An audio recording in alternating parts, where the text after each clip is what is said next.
The Beatles, the White Album. What can you say? It's legendary, sure, but why? The sheer number of songs on the album, 30 tracks, make it a standout in the band's catalog. And the lyrics here cover everything from sex to politics to a lullaby. And the music itself, it touches on country, genre-defining avant-garde, and naturally blistering rock. I got blisters on my fingers! But what you'll often hear is that the White Album has a rawness to it, which is magnified when you compare it to some of the relatively lavish work that preceded it. This stark feeling is heard even in the embryonic stages of the LP, before the group set foot in a proper studio. We know this thanks to the Esher Demos, a foundational highlight of the White Album story.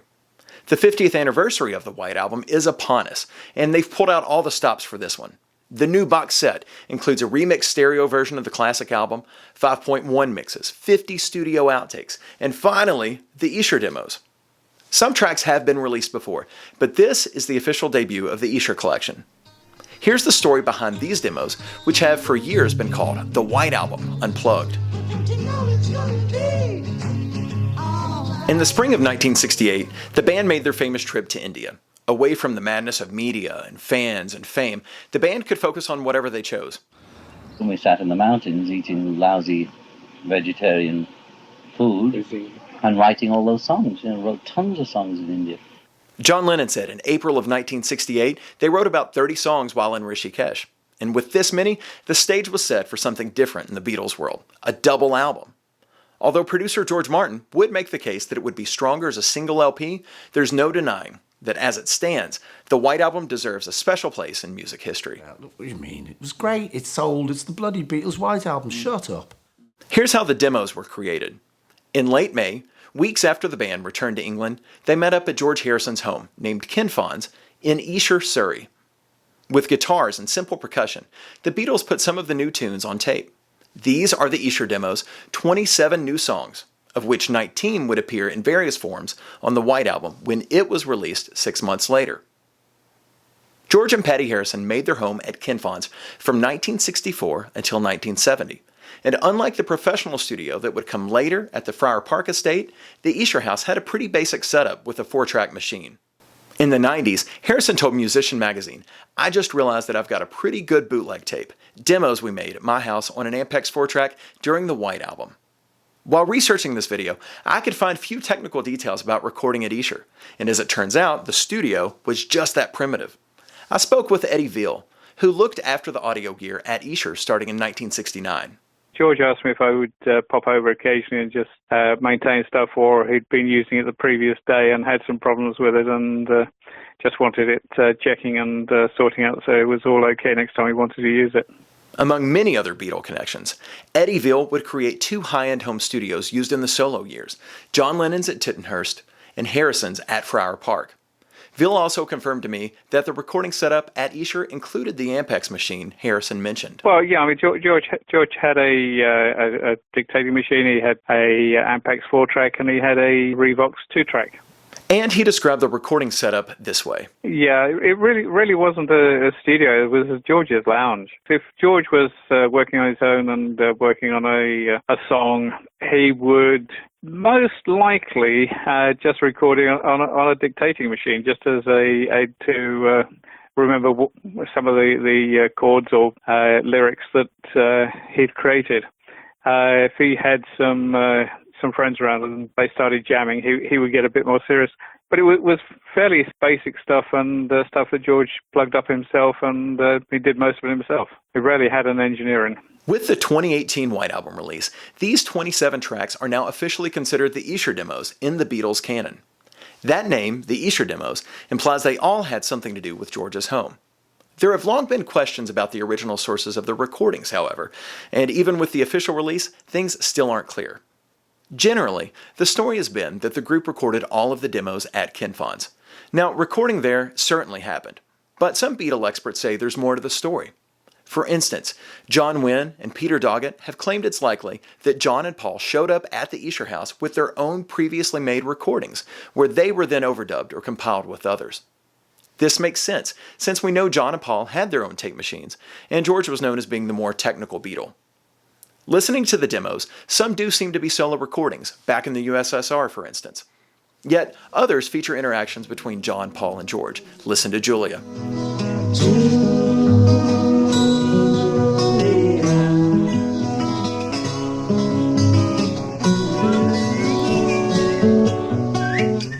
To be clear, these are just educated guesses on how the demos were made. There's no official word on this from the Beatles camp.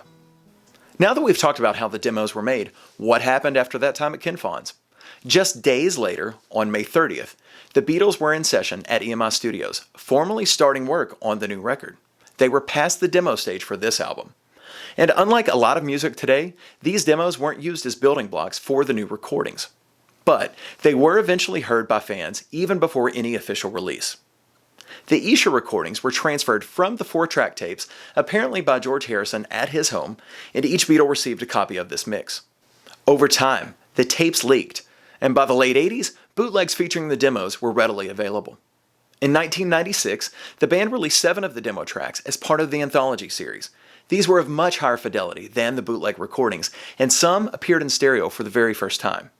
All signs point to these tracks, and therefore the 2018 release originating from the master tapes kept in the archives at Friar Park. Now let's listen to the quality difference between the bootlegs and the new release, because it's astonishing.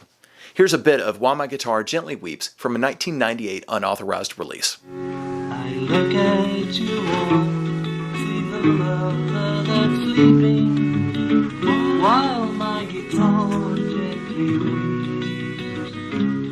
And now, the same recording from the new official release. I look at you all, see the lover that's sleeping, while my guitar gently weeps. It's easy to forget that these are work tapes from a simple home studio setup. The Beatles weren't thinking in 1968 that we'd be devotedly listening 50 years later. Yet, Giles Martin and the crew at Abbey Road Studios have substantially improved the fidelity of the final product.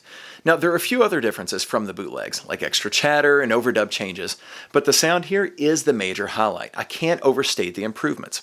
Put on some good headphones and listen for yourself. So far, we've discussed the Esher songs broadly, rather than analyzing each one individually. Now, if you want to go deeper, check out Jordan Runtock's excellent breakdown of the demos in Rolling Stone. There's a link in the description below. But there are some song details that should be discussed here. As I mentioned, of the 27 demos, 19 made it to the White Album. But what about the 8 others? Here's what happened. 1. Sour Milk Sea. It was never a Beatles track, but was pretty close. Jackie Lomax recorded the song at Abbey Road with George, Paul, and Ringo just 1 month after the Kinfauns sessions. It rocked, but sales did not. It peaked at 117 on the US charts. 2. Junk. Paul released Junk, 2 versions, on his first solo outing, 1970's McCartney. 3. Child of Nature. After being recorded 3 times with the Beatles, the Esher demo, and twice during the Get Back sessions, Child of Nature eventually became a solo John Lennon classic, but only after it evolved into Jealous Guy. I'm just a jealous guy. 4. Circles. Unlike Child of Nature, Circles didn't get much of a rewrite before appearing on a solo Beatle album, George's Gone Troppo, released 14 years after the Esher demos. 5 and 6. Mean Mr. Mustard and Polythene Pan. These, of course, made it to Abbey Road's Side 2 medley. 7. Not Guilty. George Harrison's Not Guilty was later attempted by the Beatles, and is perhaps best known for having 102 takes and still not ending up on a record. Now, it was cut years later by George with Steve Winwood, among others, and it was released on his eponymous album from 1979. 8. What's the New Mary Jane? Like Not Guilty, this one was attempted later in the studio by the Beatles, but it was abandoned and never released until Anthology 3. John did attempt to put it out in September of 1969 under the Plastic Ono Band name, but he was overruled by his fellow Beatles.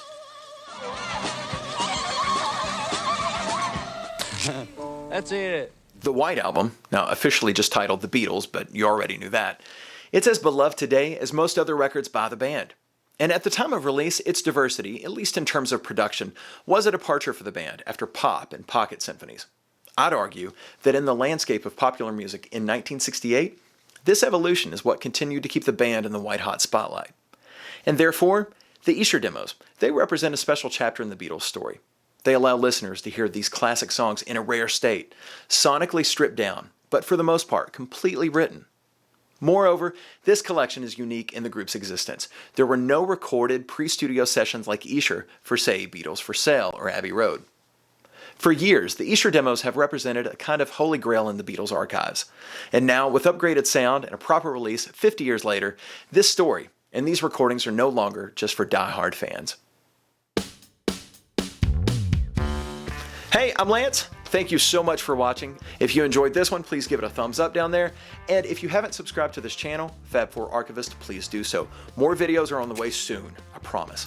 One final note, on the Esher Demos, the new release rearranges the tracks from the way they've traditionally appeared. The 19 songs that made it to the White Album are now sequenced to align with its running order, and the other 8 tracks just come after that.